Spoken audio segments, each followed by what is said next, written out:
And so you know how you hear these motivational videos, these workout videos where people say, hey, find a reason to win. Find a reason to win. You'll hear that in the Navy SEALs training as well. Find a reason to win. So I'm going to tell you the same thing today. Find a reason to be grateful and hold on to it.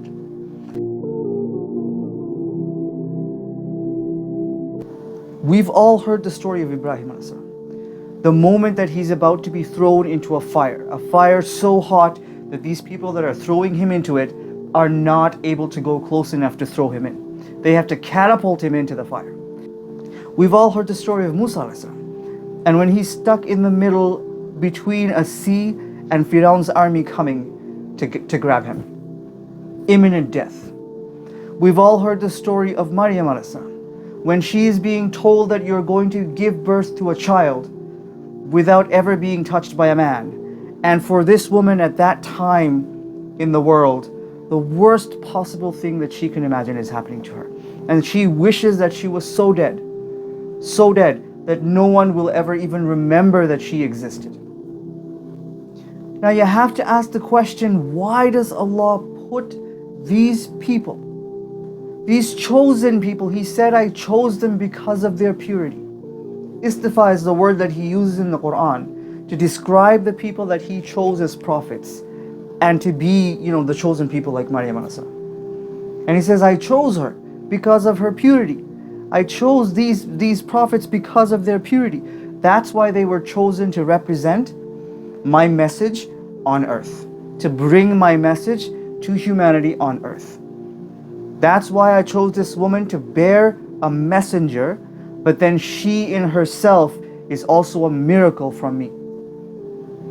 And yet Allah puts these people into situations that are so extreme that you and I can never imagine.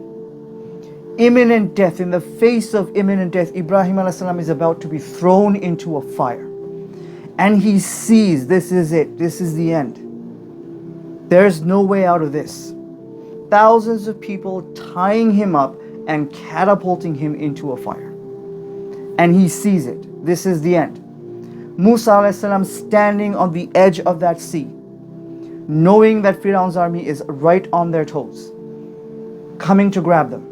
And they have only one thing in mind, and that's to kill, to get rid of this, plague that has plagued Egypt. Maryam alayhi salam on the brink of such humiliation in a time, and she's known for her purity. She's known to be a woman of absolute purity. She's from the masjid at that time, the holy place at that time. And for her to imagine going through that, going back to society with a baby in her arms is, anything is better than that. Death is better than that. So dead that nobody would ever know that she ever existed. Why does Allah put these people into these situations? What's the purpose there? He knows that they are pure. He knows He chose them because they're pure. And yet He puts them in these situations. Now let's put this into perspective. This is something very important for both you and me. Very important to put it into perspective. When we keep praying to Allah, Allah, change my situation. This, what's happening to me is not okay. I can't tolerate it. I can't take it. I need you to change it. I need you to make it better. I need you to give me some ease. Make it easy for me so I can get through this. And you ask Him and you ask Him and you ask Him, but it doesn't change. And so when the situation reaches such an extreme level that you see no more hope whatsoever, like this is it, there's no way out of this. It may not be as extreme as these people have gone through. Sometimes it is. From our own perspective, sometimes it is. Sometimes it's close to death. Sometimes it's imminent death. And sometimes it's worse than death. Like death would be better than this happening to me. And at those moments of sheer hopelessness, of those moments when you realize there is nothing left, I have asked Allah, and I've asked Him, but He has not changed my situation. And now the situation is at a point where there is no hope whatsoever. At that point in time, if you and I can still have the tawakkul that I need to have in Allah, if I can still believe that Allah is a merciful God, if I can still believe that Allah has the power to change this, no matter how hopeless it may seem, how terrible it may seem, how this is the point of no return it may seem, at that point is when Allah turns the fire into a cool, comfortable place. At that point is when Allah asks Musa alayhi salam to strike the water and a path creates in the middle of a sea. At that point, Allah assures Maryam alayhi salam that, look, don't worry. Even the baby you're going to have is going to be a miraculous baby. He's going to talk to the people. He will defend your honor. He will defend your honor. And nobody will have anything to say. But through these stories in the Quran, through these stories, what we learn is that situation will probably not change. That situation that you and I are in will most likely not change until it has reached the most extreme situation possible. A situation where you and I are going to start to think, this is it. There's no getting out of this. This is going to be the end. And at that point, I can still have that amount of tawakkul in Allah.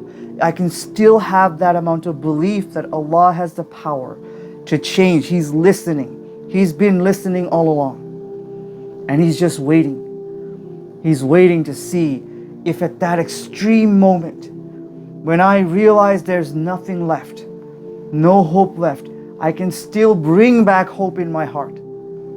That Allah has been listening, Allah is watching, and Allah will change this for me, is when it's going to change. Is when it's going to change. But there's a flip side to this.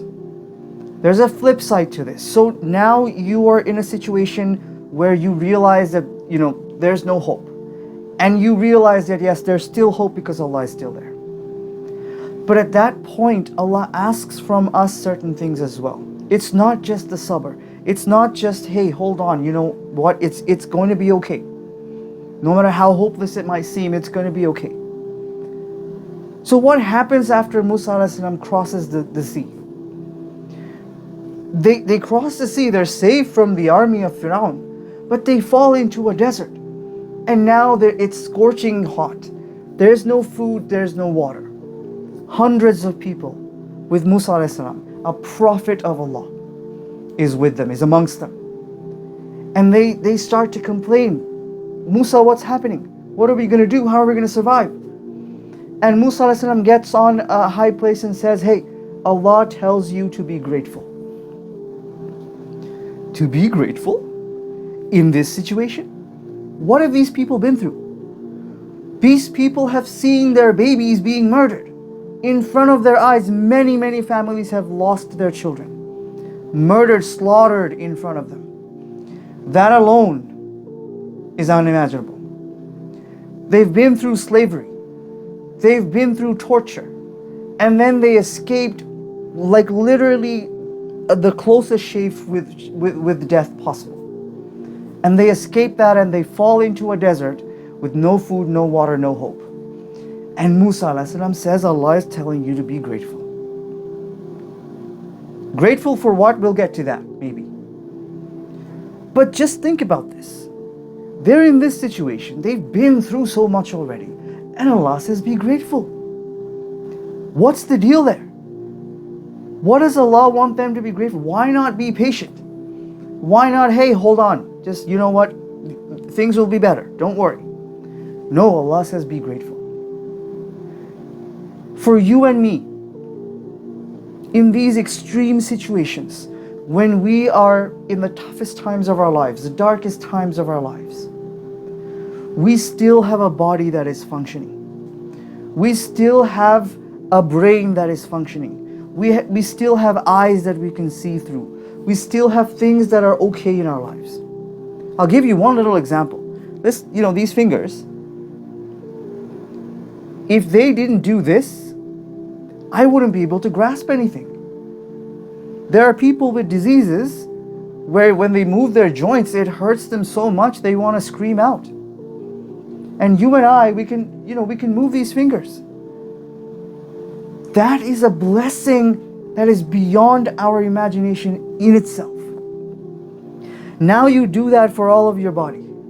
You do that for all the things around you, the things that are still okay. And Allah is still giving you air to breathe, still giving you food to eat, still giving you the ability to function, to drive a car, to go to work, to use your brain, to do whatever you have to do. Are these not blessings of Allah?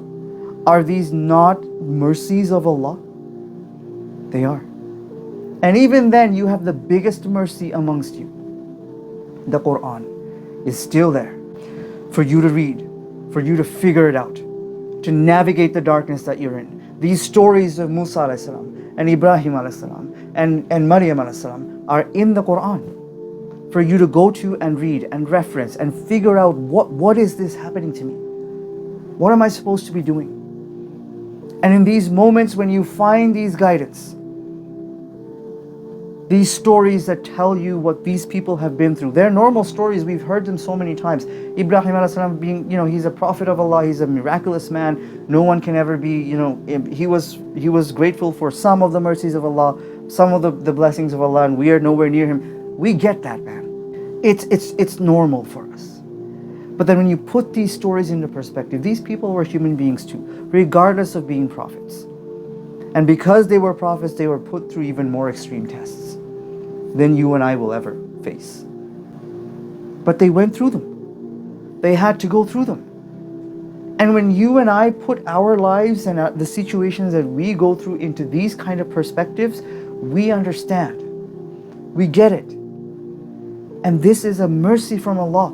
This is a guy. Why did He record these stories in the Quran? They're huge, they're miraculous, and maybe that's why it's there. But we're never going to get to that stage. But they're there for you to really put your life into perspective, to put the situations in your life into perspective, so that you understand that in these extreme situations, these tests that Allah is going to put us through, what am I supposed to do? How am I supposed to navigate them? And one of those ways, yes, be patient. Yes, hold on to the hope, the rope of Allah. But be grateful for the smallest thing. Because when you start counting your blessings, man, you won't be able to finish. You're not going to be able to finish because you'll think that, oh my God, there's so many. There's so many. And Allah in that ayah where He's talking about Musa alayhi salam talking to Banu Israel and telling them to be grateful, Allah says, if you can be grateful, then I will surely increase you. Increase you. The Arabic of that ayah. I'm not going to go into the depth of the ayah. But that's what Allah says. Surely I will increase you. No doubt. And He doesn't limit it to increase in what? He says, I will increase you. It could be anything. Because Allah knows that we need increase in everything. In everything.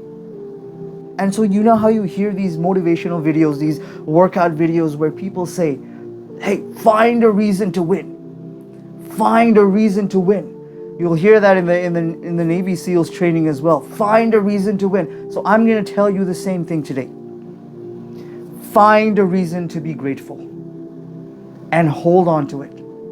And when you start to become grateful and you start to realize the blessings of Allah, the mercies of Allah, the fadl of Allah, you won't be able to finish counting.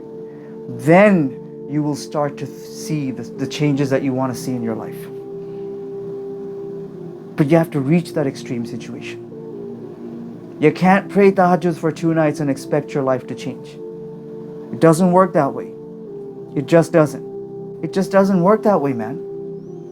You have to understand, and that understanding is only going to come when we come to the Quran. We read these stories, we analyze them, we put them into perspective, we do the tadabbur that we need to do.